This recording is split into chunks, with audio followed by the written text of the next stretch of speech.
Well,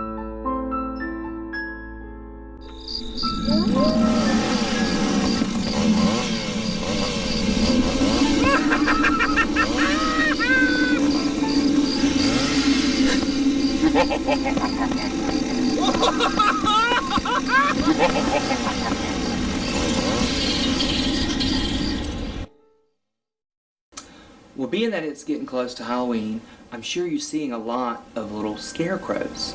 And it always makes me think of the Wizard of Oz, you know, when the scarecrow wished he had a brain. Well, really what makes scarecrows kind of dumb is they're really not that scary. And secondly, their focus is on scaring off and trying to keep out what they don't want.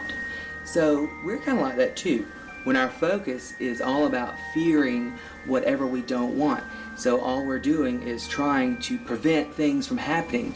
And what makes it really dumb is that we're not using our brain, because our focus should be on what we do want. So when you change what you're thinking to what makes you feel good, you'll realize that you actually do have a brain. So I thought today, wouldn't it be great to make a scarecrow that's actually kind of scary, and we'll use our brain and create one spooky, very scary creation. Let's get started. So first thing you need to do is to get a pumpkin head. And I got one that's kind of got a scary face, and it's one of those little rubber plastic pumpkins that has a little light hole in the back. I took the light out because I want to do something different with it. But what we're going to do is actually spray paint the entire pumpkin with this Krylon matte black spray paint. And I love Krylon paint. They have some of the best textures and colors. So check out Krylon. When you're painting your pumpkin, just lightly dust the face, and around the back you can fade it, you know, solid. But I kind of want some of the orange to show through, and it's okay if you get it all like solid. You can actually add a little orange to it, which I'm going to do. But we just want to kind of give it like it's been burnt or he's old and rotten. But to kind of make the orange come out a little bit more, I'm just going to add a little bit of orange and brown, like burnt orange, kind of like right there in between the lines of the pumpkin, just to kind of highlight it. So he kind of still looks like a pumpkin.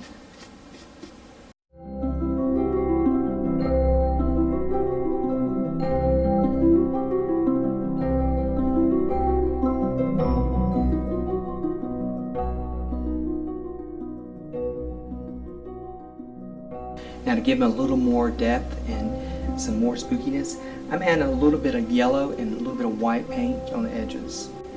Okay, look. Now our pumpkin totally has a Tim Burton feel, which with all the contrast and the shading really helps do that. And so I just added a few more in the crevices, and you can see the back of it's kind of black. So now we're going to build the body. So you know those little cheap scarecrows that you can buy at Home Depot or the grocery store? Well, my friend Corey has a ton of these from 2 years ago when she was running for city council. We actually put them on all her big signs that you would see driving by. And talk about how to use a scarecrow properly. We use them in a way to bring people to her, and it actually worked, and she won. So I'm actually just going to tear one of them apart and take the head off, and this is going to be the base for my body, and we're just going to gather up his body. So I'm just taking floral wire and I'm just binding his body like, you know, a corset until it kind of tapers, and then I'm going to add the legs down further so he has like a longer waistline and gives him kind of more of a spooky, skinny look.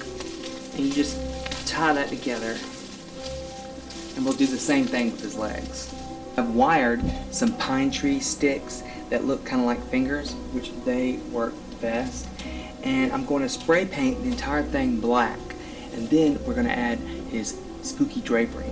So now that you've got your scarecrow already painted black, you're now going to have to put his head on. So I'm going to take my pumpkin and I'm going to cut a little slit here, and it's going to be big enough to fit over my little stick that came with my scarecrow, and then I'm going to hot glue it to seal it. I got some remnant fabric that I got at Hobby Lobby for $2, and it's brown. It looks kind of like it's been weathered, and I'm going to fold it in half, cut a hole so I can put it over his head, and then I'm going to just kind of rip tatters from the bottom so it looks like it's been worn out. Okay, so I basically took the fabric and cut a slit in the middle of it, and then just placed it over it. And I'm just going to add a little hot glue to hold it. And this is where you can actually see you can add some more slits too to add the finishing touch. Get some of that black Halloween mesh. I actually got this at Hobby Lobby today for like 40% off. I mean, I love that store. I could live there. Anyway, this will really add to the effect. I'm just going to lay it right on top of his little shawl I made in and around where his arms are to make it look more spooky. So I'm going to use one of those multicolor things. You can do it on different settings. It's like a little ball that you can get for like submergible like vases. Anyway, I'm going to make it where it's all like multicolor, doing that, and stick it in his mouth.